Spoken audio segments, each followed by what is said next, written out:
What's up, losers? Today I'm back with another r/fatlogic adventure, taking a look at a couple of posts that captured my attention. For one reason or another, sharing my opinions on them, and indulging in some good-natured ribbing. This is episode 127 in the faTlogic series. And I'm ready to check my thin privilege. So without further ado, let's get into it. I'm used to American fatphobia. But damn, European fatphobia is a whole other level, bro. I don't know about other countries, but France's normal diet is disordered eating. They don't believe in snacks. Oh good heavens. No snacks. What a nightmare. That settles it then, doesn't it? The French simply don't know how to feed themselves properly. And they need the noble Americans to come in and teach them the way of the Cheeto. There's just nothing else for it. Kidding aside, I don't know how true it is that French people don't eat snacks. And I'm inclined to suspect that this is an exaggeration or an overgeneralization. But even if I allow it, that still wouldn't qualify as disordered, for two reasons. 1. Snacks are not an essential part of anyone's diet. They are extras, and in lots of cases, they do more harm than good. And 2. You don't get to call whole other cultures disordered, just because they differ from your own. Because the American way of doing things is not correct by default. And frankly, looking at America's obesity rate, Americans could probably afford to learn a thing or two from other countries on what constitutes a healthy diet. I mean no disrespect to my American viewers when I say all of this, because I understand that the vast majority of you guys are cool, and respect other people's cultures. But I do occasionally see this kind of American-centric thinking online, both in relation to food, and to culture more broadly. And I feel the need to offer some pushback. America is a massive, powerful, wealthy, and culturally influential country, but it is not the only game in town. And when people like this adopt such a superior tone towards the rest of the world, it leaves a bad taste in my mouth. Like, show a little humility. That's all I'm asking for. I hope that didn't come off as too abrasive, haha. I don't really know what to say about the European versus American fatphobia question raised by the first commenter, because it's pretty vague, and I don't have first-hand experience of either. So I guess I'll leave things there. If anyone knows more about the difference in attitudes towards fatness between America and Europe, or about whether the French eat snacks, be sure to comment down below. I will be very interested to hear from you. Anyway, moving on. Send me anonymous messages. Does the term small fat offend you? Because I'm considered a small fat, and it really frickin' bothers me that we're labeling bigger women even more than before. I wouldn't say they offend me, but I do think the terms mid-size/small fat create a divide in the body posing movement, and are misused a lot by people who are truly just thin. I think they're okay to use when they actually apply, if that makes sense. You know, I find the whole mid-size debate kinda interesting when compared to most other areas of the fat acceptance discourse, because it demonstrates how people can arrive at the same conclusion based on opposite reasoning, while people who agree on virtually everything sometimes diverge wildly based on little more than trivialities and semantics.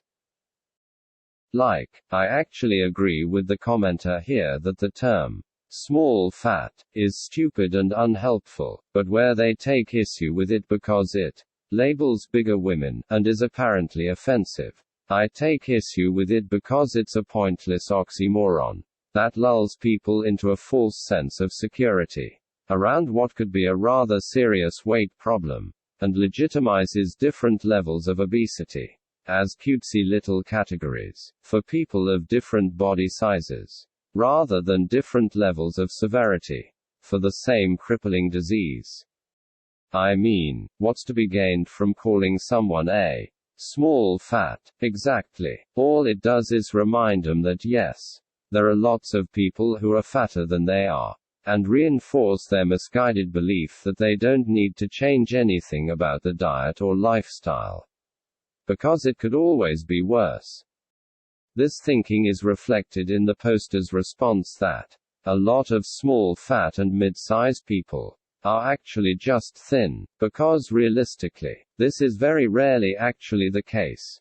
There are not tons of genuinely thin people out there identifying as small fat, and pretty much everyone who uses the term would be comfortably within the overweight category, if not obese. But because of the way fat acceptance prioritizes protecting fat people's feelings and normalizing any and all levels of obesity over realism and accuracy, the bar for what qualifies as small fat is set super high, and the bar for higher categories like super fat is set in the damn stratosphere.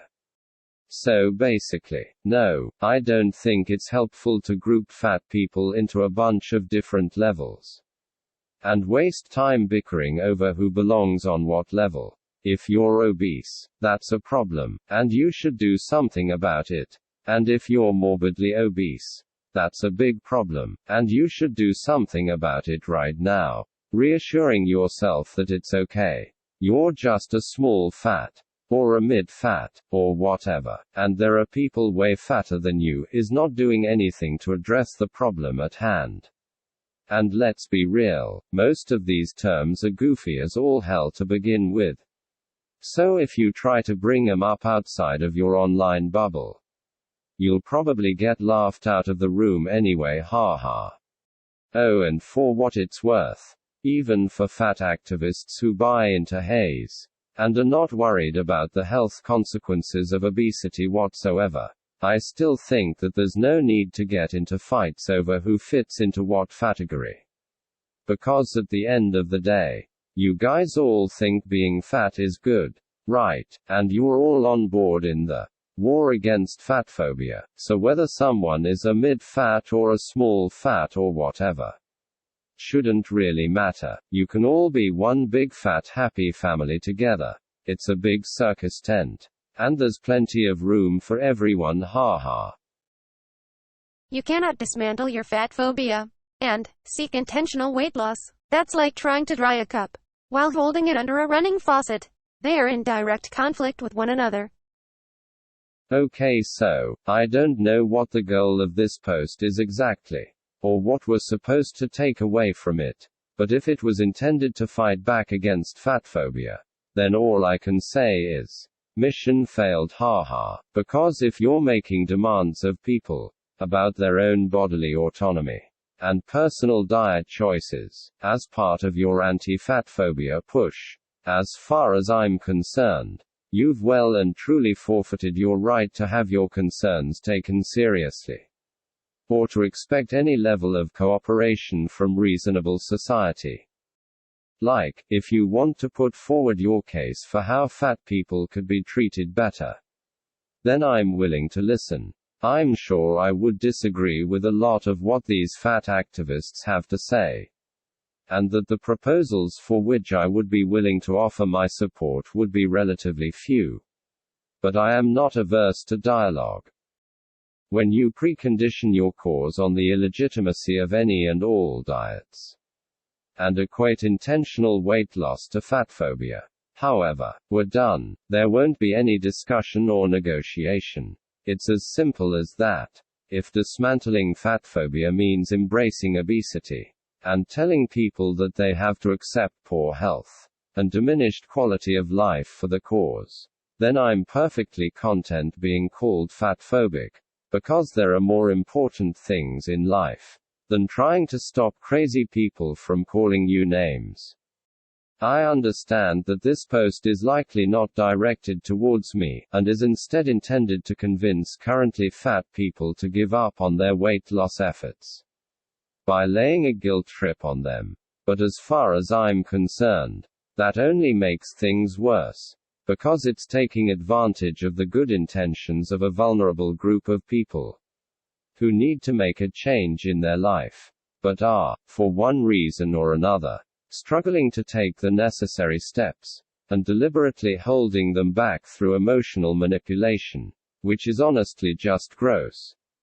People who are overweight or obese, and want to lose weight, should be encouraged and supported, not made to feel bad about their efforts to secure a better life for themselves. So if you, as a fat person, would rather drag other people down with you, than reflect on your own self-destructive behaviors, and strive to remedy them, then you're toxic as frick. And I don't know what else to tell you. Do better. Well, that's all I've got for you today. I hope you enjoyed the posts and my commentary. What do you think? Is European fatphobia on another level? Are the terms small fat and midsize problematic? Is it impossible to dismantle your fatphobia while seeking intentional weight loss? Let me know in the comments. As always, don't forget to like and subscribe, or I'll send you to Europe and confiscate all your snacks. Just kidding, haha. Anyway, catch you later.